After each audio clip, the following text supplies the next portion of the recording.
오늘은 왜 일론이 애플과의 전쟁을 선포하였는지, 왜 이 전쟁이 꼭 필요했는지 그 배경 맥락을 살펴보겠습니다. 배경 맥락 없이 일론의 몇 마디 말만 본다면 정말 이상한 사람처럼 보이지만 이 배경 맥락을 알고 나서 일론의 말을 보게 된다면 세상의 겉으로 보이는 것보다 속에 담긴 내용과 맥락이 얼마나 중요한지를 깨달을 수 있게 됩니다. 먼저 최근 애플과 관련된 일론의 트윗이 시작된 시점은 지난 25일입니다. 당시만 해도 상당히 추상적이라 생각되는 상황인 트위터가 애플과 구글의 앱스토어에서 퇴출될 경우 새로운 스마트폰을 만들 것이냐는 질문에 그런 상황이 일어나질 않기를 바라지만 만약 대안폰을 만드는 것이 유일한 선택지가 된다면 그렇게 하겠다는 답변을 남깁니다. 사실 테슬라에서 비밀리에 휴대폰을 만든다는 전혀 팩트에 기반하지 않는 찌라시들이 과거에도 여러 번 나왔고 이런 찌라시들 특징이 사실 관계의 파악이 아닌 사람들이 관심을 가질 만한 노이즈로 이목을 끄는 것이기에 찌라시들이 좋아할 만한 떡밥이 나와서 또 찌라시들이 판치겠네 정도로만 생각을 했습니다. 실제 일론은 직접 스마트워치나 폰이 과거의 기술이며 뉴럴링크가 미래의 기술이다라는 내용을 2020년도 9월에 밝히기도 하였으며 테슬라에서 스마트폰을 만드는 것보다 전기차에 집중하는 게 수익이 더 크며 인류에 더 큰 도움을 주는 일이기에 경제적으로도 테슬라가 추구하는 가치를 기준으로도 스마트폰 생산은 크게 의미 있는 고려의 대상이 되지 않았습니다. 그런데 이번 주말에 트윗을 통해 밝힌 일론의 의견을 통해 고려의 대상이 되지 않던 스마트폰 사업이 트위터 인수라는 이벤트를 통해 여전히 낮은 확률이지만 어쩔 수 없는 경우라면 가능해질 수도 있다는 새로운 가능성이 확인되었습니다. 도대체 무슨 일이 일어났는지를 정리해 보겠습니다. 상당히 뜬금없이 여겨지던 25일 스마트폰 트윗 이후 26일은 일론의 트위터 인수 이후 가파른 성장과 미래 변화에 대한 내용을 4개의 이미지 슬라이드로 정리합니다. 온갖 미디어의 퍼드와 팩트 확인을 하지 않으며 트위터가 망한다고 트위터에서 떠들던 많은 이들의 주장과 다르게 신규 가입자는 최고점을 찍고 있으며 사용자들이 트위터에 머무르는 시간도 역대 최고를 갱신합니다. 엠다오 역시 가파르게 증가하며 증오 발언과 계정 사칭은 낮게 통제되었음을 보여줍니다. 50%의 월급 루팡을 해고함과 동시에 트위터의 실적 개선을 이루어냈음을 수치로 증명하며 동시에 트위터의 새로운 기능까지 추가할 것임을 트위터 2.0 The Everything App 모든 것의 어플을 발표함으로써 시사합니다. 여기엔 조금 더 관련성이 높은 광고를 엔터테인먼트의 수단으로 제공한다는 내용과 비디오 기능 강화, 메시지의 보안성 강화,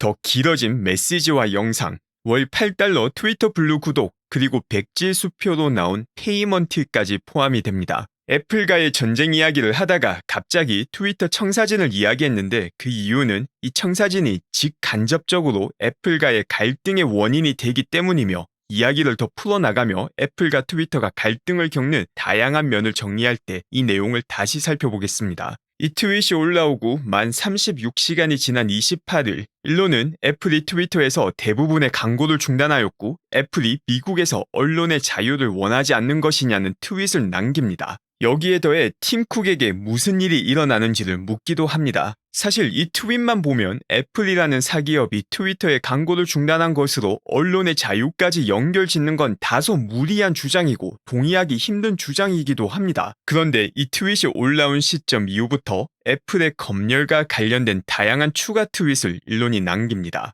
과거 애플이 코비드와 관련된 키워드를 검열하였으며 특정 키워드를 사용할 경우 앱스토어를 사용할 수 없다는 내용, 그리고 애플이 과거 코비드 때 언론의 자유를 억압하는 데 일조를 했을지도 모른다는 개발자의 트윗을 인용하며 애플의 다른 검열 사례가 있는지 묻습니다. 다른 한 유저는 높은 비율의 테슬라 차량 사용자들이 애플 앱을 통해 차량 문을 열고 차량을 통제하는데 만약 애플이 테슬라 앱을 퇴출시켜 버린다면 애플을 사용하는 테슬라 차주들에게 큰 부정적 영향을 끼칠 수 있다는 글을 남기고 이 트윗에 애플과 구글이 가진 독점적 지위로 테슬라에게 부정적인 영향을 줄 수 있다고 보느냐는 질문을 남깁니다. 여기서 중요한 키워드는 두 개의 회사로 이루어진 독점적 지위인 듀오폴리스트 파워입니다. 과거 애플이 언론의 자유를 앱스토어 내에서 제한했던 예와 앱스토어의 독점과 관련된 두 가지 이슈를 지금까지 일론이 언급한 것입니다. 그리고 지난 2020년 에픽게임즈가 애플 앱스토어의 30% 수수료가 독점으로 이루어진 과도한 수수료라며 소송을 시작하였는데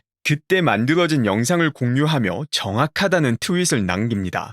이 소송 같은 경우 사실 승자가 없는 소송이었습니다. 에픽게임즈의 경우 소송을 걸었던 애플에게 도리어 600만 불의 로열티를 지불하라는 법정의 판결을 받고 실제 애플에게 지불하였으며 애플의 경우 앱스토어에 등록된 게임에도 앱스토어를 통한 결제뿐만 아니라 다른 결제 방법도 허락해야 된다는 판결을 받았습니다. 그런데 2021년 10월 애플이 앱스토어에 등록된 어플에서 다른 결제 방법을 제공하지 않기 위해 위 판결에 항소합니다. 그리고 이 항소에 대한 법원 심리가 불과 2주 전인 11월 14일 시작되었습니다. 이런 배경 내용까지 확인하고 보면 일로는 애플이 상당히 민감하게 여기는 애플의 가장 중요한 매출 수단 중 하나인 30% 앱 수수료가 걸린 항소가 진행 중인 민감한 시기에 애플을 찌른 것입니다. 테크 기업들이 가장 두려워하는 단어가 반독점법인데 이를 정면으로 찔러나가기 시작한 것이고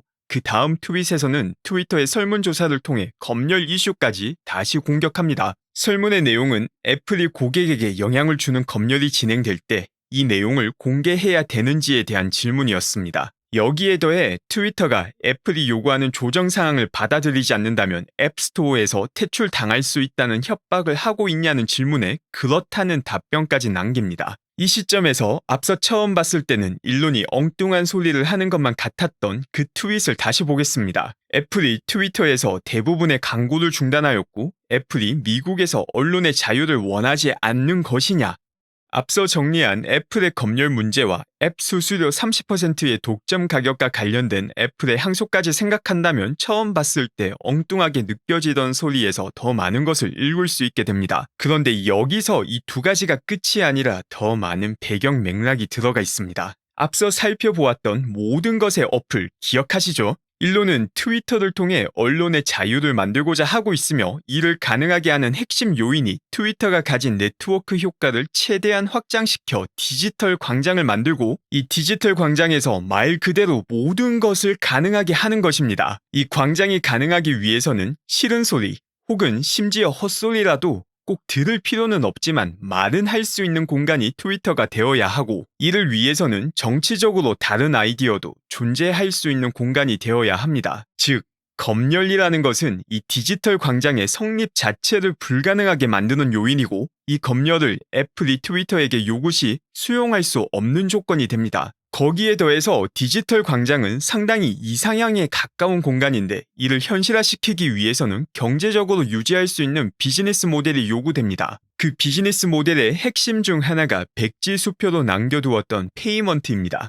그런데 애플이 에픽게임즈와의 판결에 항소해서 애플의 모든 앱의 외부 결제를 막으며 30%의 수수료를 내야 되는 애플 내 결제만 허용하게 된다면 트위터가 미래 페이먼트 기능을 갖추게 될 때 상당한 경제적 손실을 보게 되며 결제 수단으로서의 경쟁력도 떨어지게 되는 것입니다. 이 맥락을 바탕으로 뒤에 나오는 일론의 트윗도 보겠습니다. 애플이 앱스토어를 통해 구매하는 모든 것에 숨은 30%의 세금을 매기고 있다는 사실을 알고 계셨나요? 다시 한번 정리하면 이 30%의 세금은 애플의 앱스토어 내부에서 결제가 이루어질 때 만들어지는 수수료였으며 에픽게임즈와의 소송을 통해서 애플이 외부 결제를 허용해라는 판결이 내려졌지만 애플이 이에 항소하였고 지금 항소가 진행 중입니다. 애플이 트위터를 앱스토어에서 퇴출할 수 있다고 위협하며 그 이유를 말해주지 않았습니다. 라는 일론 트윗 댓글에 달린 내용을 살펴보겠습니다. 애플 직원들의 미국 중간선거 정치 후원금을 보게 되면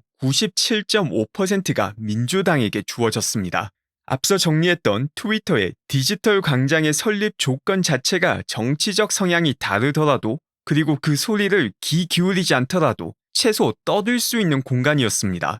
그런데 미국 대다수의 테크 기업들은 정치적 성향이 상당히 편향되어 있습니다. 이 편향 자체는 문제가 아니지만 문제는 그 편향이 반대쪽 의견의 검열로 이어지는 것에 있습니다. 이게 바로 미국의 가장 큰 문제가 된 마음에 들지 않는 내용을 아예 사라지게 만들어 버리는 캔슬 문화이며 바이든 대통령이 전기차를 지지한다며 수년간 테슬라라는 단어를 입에 담지 못했던 이유와도 연결되기도 합니다. 이런 맥락을 이해하는 사람들이 존재하기에 일론에 대한 지지를 나타내는 것이며 일론은 온라인 검열에 대한 혁명을 트위터로 선언한 것입니다.